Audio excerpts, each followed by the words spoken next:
నిద్ర అనేది మన బాడీకి చాలా ఇంపార్టెంట్. బాడీకి, బ్రెయిన్‌కి ఫ్రెష్ అవ్వటానికి ప్రాపర్ స్లీప్ అనేది చాలా చాలా అవసరం అనమాట.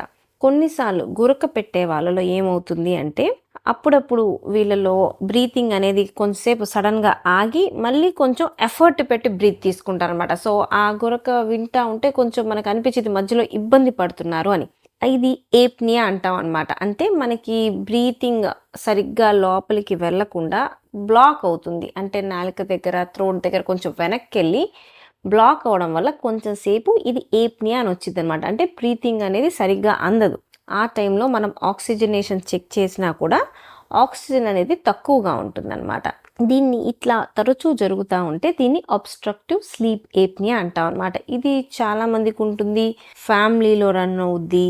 బాగా వెయిట్ ఉండేవాళ్ళు, మెడ తక్కువగా ఉండేవాళ్ళు, నోస్ ప్రాబ్లమ్స్ ఉండేవాళ్ళు, ఎడినాయిడ్స్ ఉండేవాళ్ళు, ఇట్లా చాలా మందిలో ఈ అబ్స్ట్రక్టివ్ స్లీప్ ఏప్నియా అనేది ఉంటుందన్నమాట. ఇది చాలా ఇంపార్టెంట్. ఎందుకు అంటే మనం గురకే కదా అని వదిలేస్తాం కానీ ఇట్లా ఏప్నియా ఉండే వాళ్ళలో బీపీ కంట్రోల్లోకి రాదు, షుగర్ ఎక్కువగా ఉంటుంది. విత్ టైం వీళ్ళకి హార్ట్ ప్రాబ్లమ్స్, పక్షవాతం వచ్చే ఛాన్సెస్ ఎక్కువ అనమాట.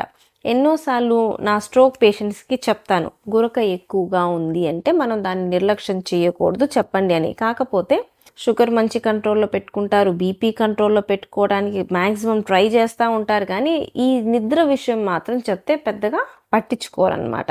కాకపోతే one of the risk factor, పక్షవాతానికి ఒక రిస్క్ ఫ్యాక్టర్ అనేది ఈ గురక కూడా. దీన్ని మనం సరిగ్గా హ్యాండిల్ చేయకపోతే మళ్ళీ రిపీట్ స్ట్రోక్స్ వచ్చే అవకాశం కూడా ఎక్కువ. కొంతమందికి మరీ ఎక్కువ ఉంటే మనం ఒక స్టడీ చేస్తాం, స్లీప్ స్టడీ అని. నైట్ టైం మొత్తం ఒక మెషిన్ కనెక్ట్ చేసి breathing, oxygenation, heart rate, brain sleep stages ఎట్లా ఉన్నాయని మనం మొత్తం స్టడీ చేసి, ఎక్కువ సార్లు ఆక్సిజన్ తగ్గిపోతుంది అంటే మనం దానికి ట్రీట్మెంట్ ఇవ్వాలి. కొంతమందికి సిప్యాప్ మెషిన్ కానీ, కొంతమందికి థ్రోట్కి సంబంధించిన అవసరమైతే సర్జరీస్ కానీ అట్లా చేసుకొని దాన్ని మనం ఖచ్చితంగా ట్రీట్ చేయాలి.